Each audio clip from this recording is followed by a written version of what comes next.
Olá, amigos e amigas, alunos e alunas, jogadores e jogadoras. Eu sou o professor Jorge Jacó e esse é o primeiro vídeo do nosso curso de Geografia do 9º ano. Tá? Nesse vídeo a gente vai trabalhar o conteúdo, a unidade 1 e o capítulo 1 do livro do Eustáquio, e a gente vai falar um pouquinho sobre redes e formação da sociedade ocidental, ocidentalização do mundo, né? Deixa eu tirar aqui o meu carão pra gente começar. Ó, fiquei pequeno. Isso aqui tem que ser humildade. Somos pequenos. Então, da ocidentalização do mundo à globalização. Tá legal? Primeiro conceito que a gente tem que entender é o conceito de redes. Tá bom? Eu fiz até uma brincadeirazinha, né? Eu adoro redes, digitais ou não, né? O que é uma rede?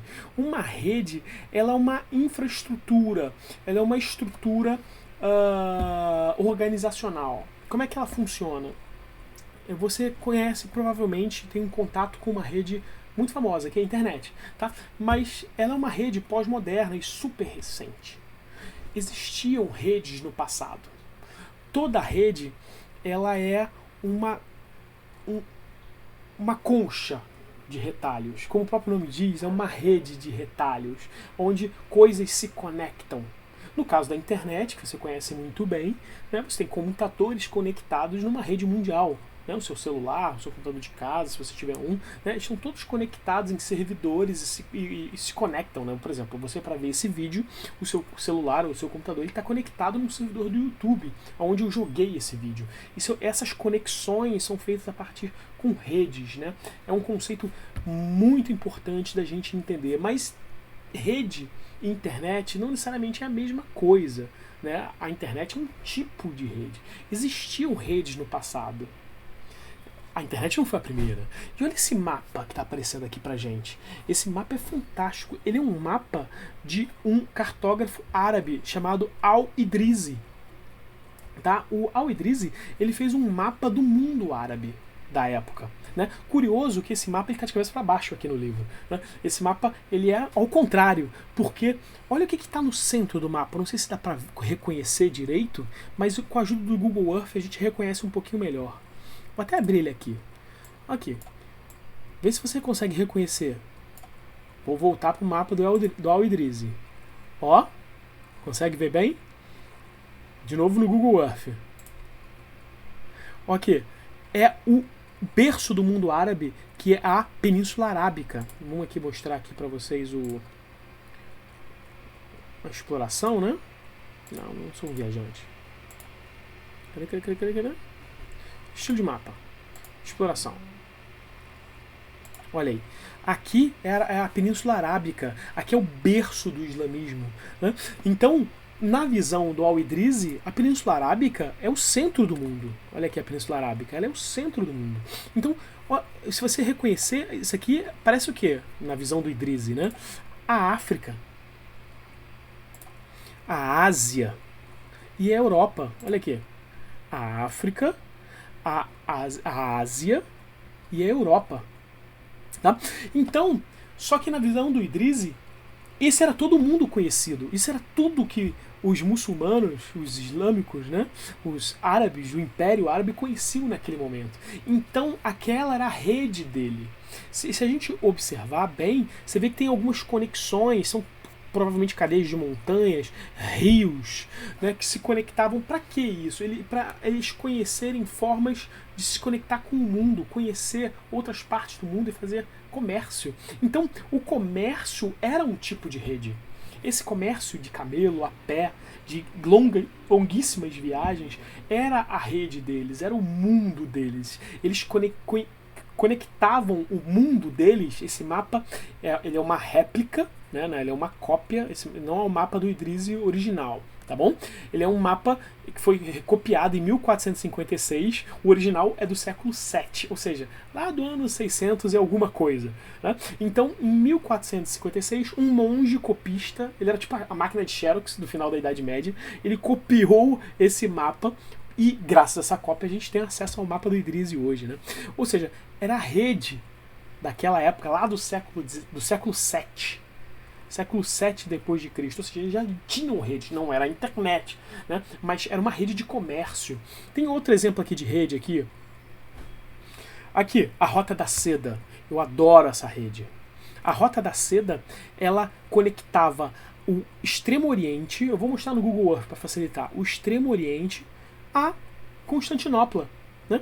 Através também, olha aí, de novo, o comércio, Rota da Seda, né? Trazia a seda, não era só a seda, mas trazia outros materiais, outras matérias-primas, iam e vinham por essa rota e iam na direção da Europa. Vou mostrar aqui no Google Earth onde é que era essa Rota da Seda. Aqui, ó, desloca aqui um pouquinho, vamos tirar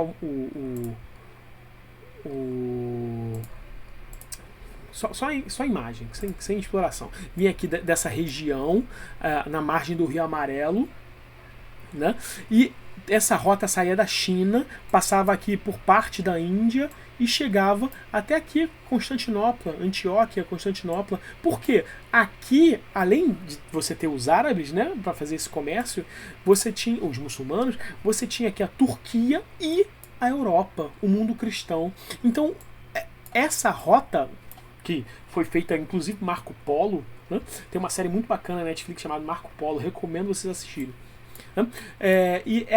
Fazia essa conexão, né, de todas essas mercadorias que vinham do Extremo Oriente até Constantinopla, até a Europa. Tá legal? Aliás, o bloqueio dessa rota aqui em Constantinopla pelos próprios árabes é o que vai fazer mais tarde os portugueses. Aqui é Portugal, tá vendo? Você não acredita em mim que aqui é Portugal? Eu mostro. Aqui é Portugal, né? Os portugueses, poxa, fecharam aqui a Constantinopla, né, que hoje é Istambul, né, capital da Turquia. Fecharam, as mercadorias não estão vindo do Extremo Oriente. O que os portugueses fizeram? Então vamos navegar aqui e dar a volta na África. Que assim, dando a volta na África, olha aqui a África, eles navegaram tudo isso aqui, né? Dando a volta na África, eles vão chegar na Índia. Essa era a proposta deles. Para quê? Ignorar o bloqueio feito aqui pelos muçulmanos, né? Mas, enfim, isso tudo eram redes antigas. Redes que a gente chama de pré-modernas. Tá legal? E todas conectadas pelo comércio. E junto com o comércio, para não dizer que não ficar só falar em dinheiro, em comércio, você também tem a cultura. Junto com o comércio, junto com essas mercadorias, você vem a cultura, a religião, as trocas linguísticas. Tudo isso ia junto com essas rotas. Tá bom? Com essas redes. A gente já pode falar assim, já. Né?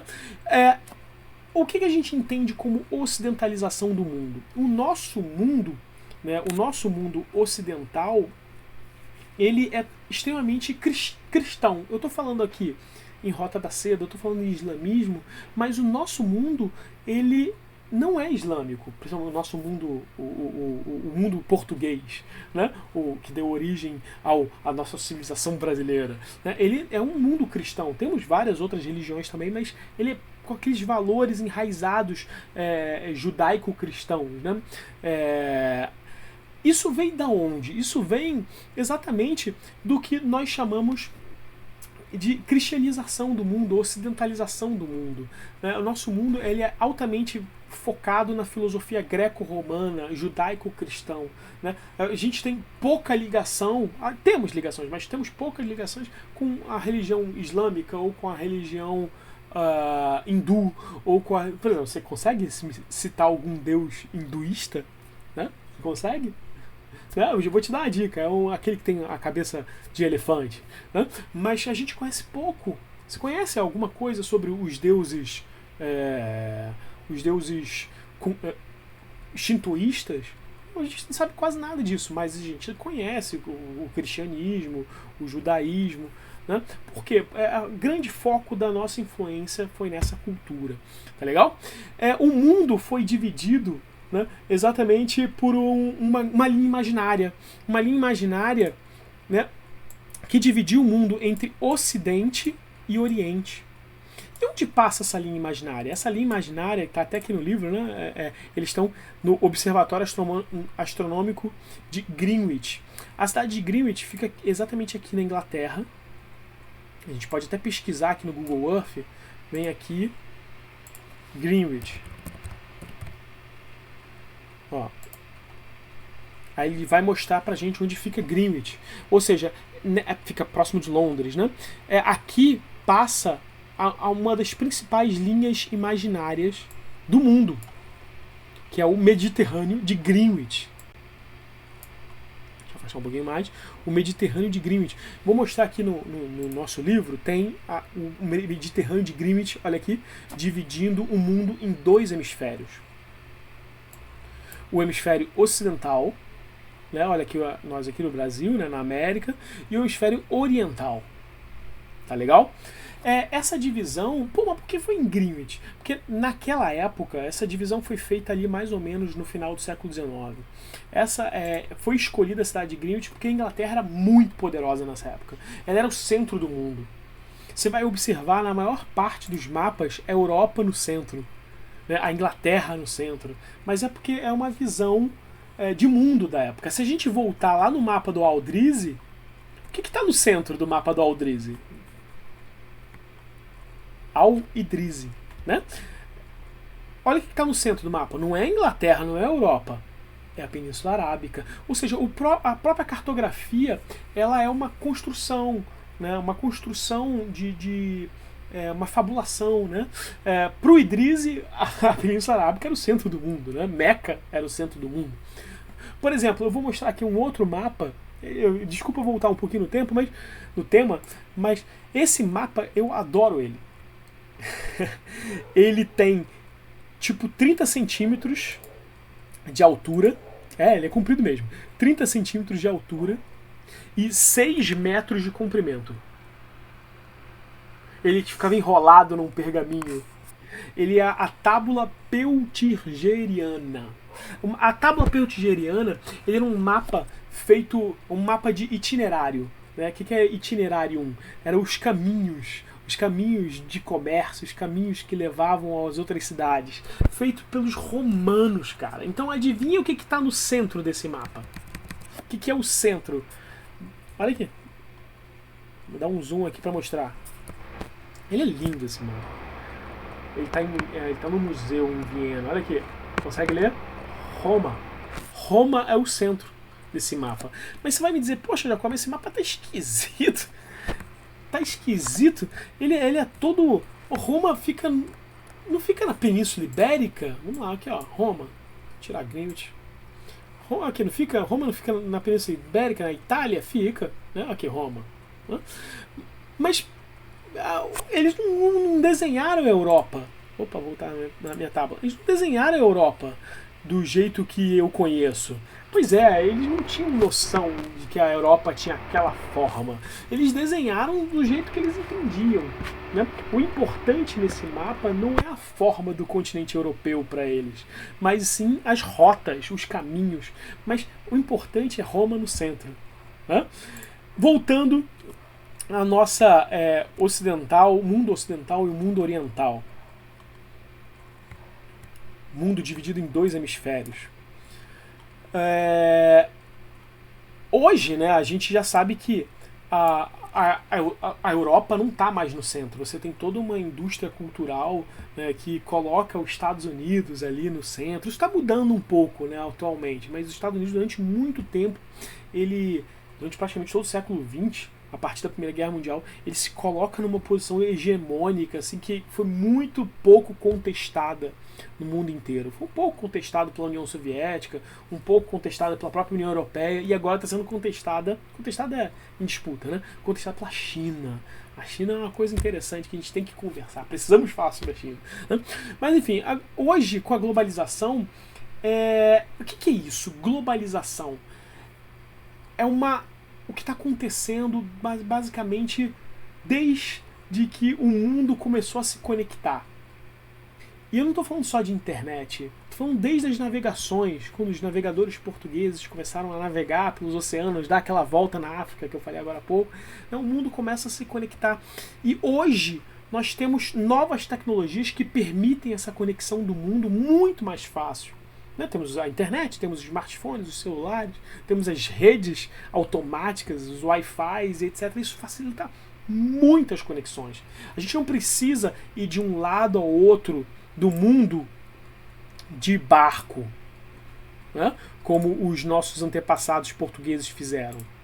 Né? Ou como esses mesmos portugueses sequestraram, né, os nossos antepassados africanos daqui da África, daqui de Angola, no odioso trato negreiro, para cá, para o Brasil. Né? Isso foi feito a barco. E hoje? Se você quiser pegar um avião e ir e conhecer a capital de Angola, como é que você vai fazer? Você vai de barco? Não, você pega um avião. Né? Os aviões, as novas tecnologias permitem a gente estar lá muito mais rapidamente. Permitem a gente estar lá, olha o próprio Google Earth, virtualmente. Né? Então, essas novas tecnologias, elas aceleram essas conexões, essas integrações, aceleram as redes. As redes lá do Al-Idrizi, elas eram lentas, eram a camelo, a carroça, a cavalo.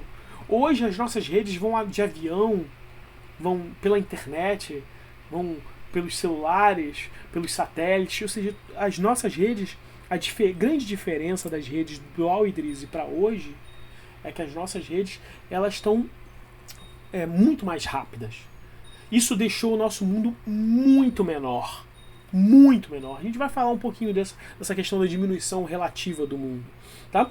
Eu, particularmente, uma das melhores representações de globalização que eu já ouvi, não foi de um geógrafo, curioso, não foi de um colega que estudava administração de empresas. Ele chegou assim para mim, pô, Jacó, então a globalização é meio que, ele fez uma metáfora, né? É como se você vou aproveitar essa imagem, né, que é a imagem de um saguão de aeroporto. A globalização é mais ou menos como você poder viajar o mundo. Pensa assim, você viaja o mundo de avião, tá?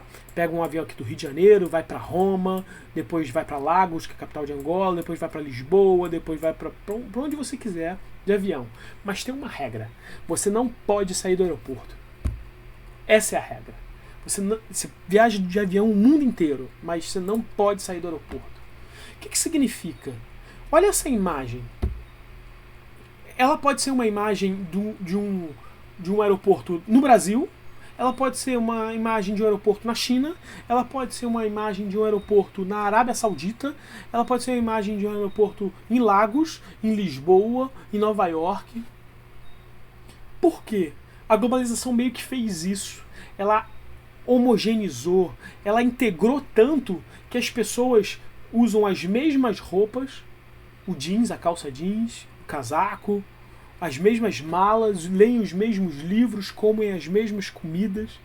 A globalização ela tem essa questão cultural. Né? Se você olhar mais ou menos como você se veste, eu uso uma calça jeans, eu uso um tênis, eu uso não sei o que lá, eu uso uma camiseta.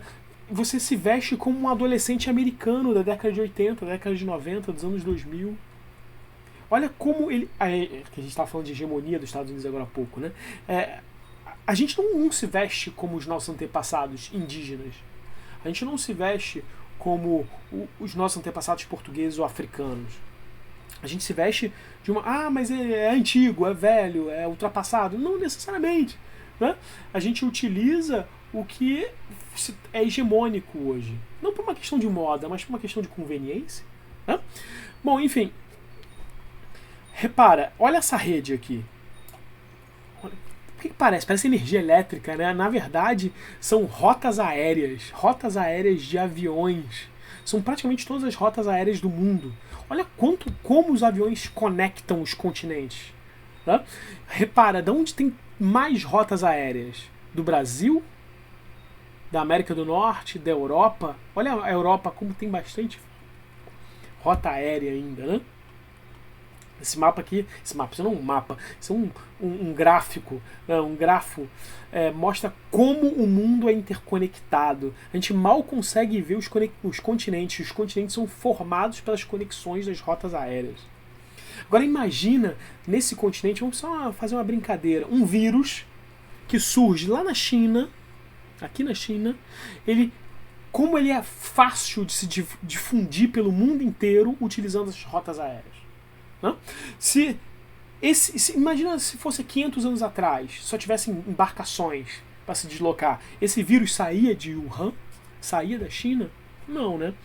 Ó, a mesma globalização que traz pra gente o smartphone, a internet, os celulares, o Free Fire, você poder jogar Free Fire com um coleguinha de outro país, né? É a mesma rede que traz...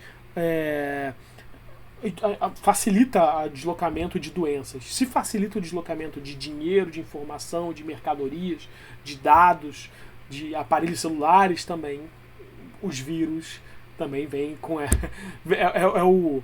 a parte ruim da globalização, né? Ok. Se liga nisso aqui, que eu gosto muito desse. O mundo está mudando muito. Lembra que eu estava falando da China? A China, ela tem assumido, ela é o último país que tem questionado essa hegemonia dos Estados Unidos. Durante muito tempo, durante todo o século XX, os Estados Unidos foi hegemônico culturalmente, economicamente, militarmente, né? Derrotou a União Soviética na Guerra Fria, mas agora ela tem um concorrente praticamente à altura. A gente está na segunda década do século XXI e você tem a China encarando os Estados Unidos, dizendo, pô, eu também quero um pedaço dessa hegemonia, também quero um pedaço desse mundo. E esse gráfico mostra muito isso. Vamos analisar. Todo gráfico precisa ser analisado com carinho, tá? Todo gráfico, todo não, né? Mas a maior parte dos gráficos tem dois eixos. Temos o eixo X, que é o eixo dos anos, 1993, 2000, 2010 e 2017, que é o último dado. E no eixo Y, o número de pessoas. Acho que deve estar número de empresas, perdão. 200, 150, 100, 50 e 0. Ou seja, você vai aumentando o número de empresas. Quanto mais alto, mais empresas. E você tem as cores na legenda. A linha vermelha são os Estados Unidos. Os Estados Unidos, o número maior de empresas listadas na Fortune Global 500, né? O que é Fortune Global 500? São as 500 maiores empresas do mundo. Em 93, os Estados Unidos tinha 159 empresas. A China, 0. Tá? Nos anos 2000, os Estados Unidos, tinha 185 empresas entre as 500 mais. A China, 12. Olha, saiu do 0. Nos anos 2010, os Estados Unidos, 133 empresas, ou seja, perdeu umas 50 empresas aí no ranking. E a China de 12 para 61. Em 2017, a China foi para 111 e quase empatou com os Estados Unidos, com 126. Olha o que está acontecendo com a China. A China está disparando, está decolando. E o Japão diminuindo, os Estados Unidos também, e os outros países, a Alemanha, a França, se mantendo ali na mesma. Tá bom? Eu arrisco dizer que nós temos o Brasil, né? Você vai me perguntar. E o Brasil? Quantas empresas o Brasil tem? Uma ou duas, a Petrobras, a Vale do Rio Doce, né, entre as 500 maiores empresas. A gente ainda precisa melhorar muito nesse quesito. E, de repente, você, como brasileiro do futuro, não vai construir uma empresa que vai estar entre as 500 mais, né? Mas, para isso, é preciso de estudo, cara. Muito estudo. E conhecer o que aconteceu e o que está acontecendo.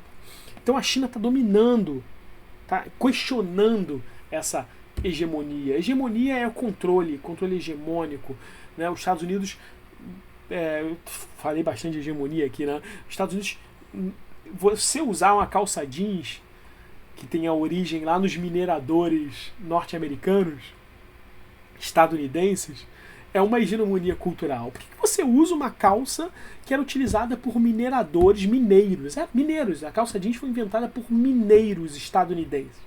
Por que você usa essa calça? Porque ela é muito boa, ela é resistente.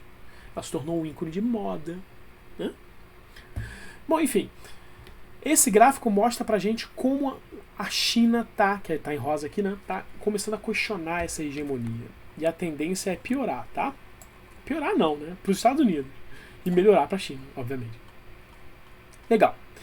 Olha a nova... Falando em China, a gente não tá falando da Rota da Seda? Então vamos conhecer a nova Rota da Seda. A nova Rota da Seda de 2018, né? Todo esse... Porque a China ela é uma grande produtora... Aqui tá a China, tá, gente? Aqui, ó. A China é um grande produtor industrial do mundo. grande, a gente vai falar um pouco de China quando a gente for falar de Ásia, né? Mas ela é um grande produtor industrial. Ela produz em quantidades massivas, assim, no segundo setor da economia, que é o setor industrial. E ela exporta para o mundo. Ela é a indústria do mundo. Ela longe, durante a minha infância, eu tenho 40 anos, quase 40, mas durante a minha infância, a China era conhecida como a indústria que produzia quinquilharia, que produzia coisa vagabunda, e isso sumiu da China. Hoje a China é uma indústria que produz altíssima tecnologia. Ela pode ter produzido quinquilharia no passado, porque era o berço da indústria dela. Ela estava aprendendo a fazer indústria. Hoje, ela faz indústria que temos celulares, carros, componentes eletrônicos. Se você está me assistindo de um celular ou de um computador, a chance do seu celular, do seu computador ter componentes chineses é de 99%. 99% de chance de algum componente do seu celular, do seu computador, ter um componente ser de origem da China. Tá bom? Um microchip, eu não entendo de eletrônica, uma placa, alguma coisa vindo da China. A China está começando a produzir produtos que estão concorrendo com os produtos europeus. Acho que a própria Xiaomi, né, ela está produzindo eletrônicos que estão entrando em concorrência com a Samsung, a Apple e por aí vai. Tá legal? Você aqui, nessa nossa nova rota da seda, da onde estão vindo esses produtos, né? Você tem as rotas terrestres e as rotas marítimas e aéreas. Olha como a China ela está literalmente contestando a hegemonia dos Estados Unidos através da Europa, na África e na Oceania. Na América, a China ainda é meio... ela ainda não chegou muito. Né? Não como os Estados Unidos, mas ela está chegando aos poucos. Você vê que os governos, principalmente os brasileiros, reclamam muito da influência chinesa. Vacina chinesa, não sei o que lá. Você vê que a China ela vai chegando aos poucos. Né? Meio que como os Estados Unidos fez. Foi chegando aos poucos. Só que a China está fazendo de uma outra forma. E a gente vai conversar sobre a China mais adiante no futuro.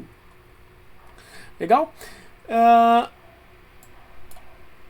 Vamos finalizar a nossa aulinha de hoje com com essas imagens. Olha as caravelas de Martim Afonso de Souza chegando no litoral brasileiro, né? O primeiro governador-geral do Brasil. Né? E o aeroporto de Lisboa. Será que Martim Afonso de Souza, hoje, nos dias de hoje, em vez de ser 500 anos atrás, ele viria de caravela? Ele viria de embarcações marítimas? Não, ele ia pegar um avião, né, que é muito mais rápido. Para você que está curioso, a viagem de avião de Lisboa para o Rio de Janeiro ou para Salvador levava aproximadamente 3 meses. 3 meses em alto mar. Se você não tivesse nenhum incidente, tá? Nenhuma calmaria, né, porque eram barcos à vela, se não tivesse vento. Hoje a viagem é, sei lá, vamos pesquisar? Tô curioso aqui, saber quanto tempo leva. Vamos comprar uma passagem de avião aqui, Rio de Janeiro, Lisboa. Passagem de avião, Rio, Lisboa. Quanto tempo leva a viagem? A gente pode pesquisar aqui.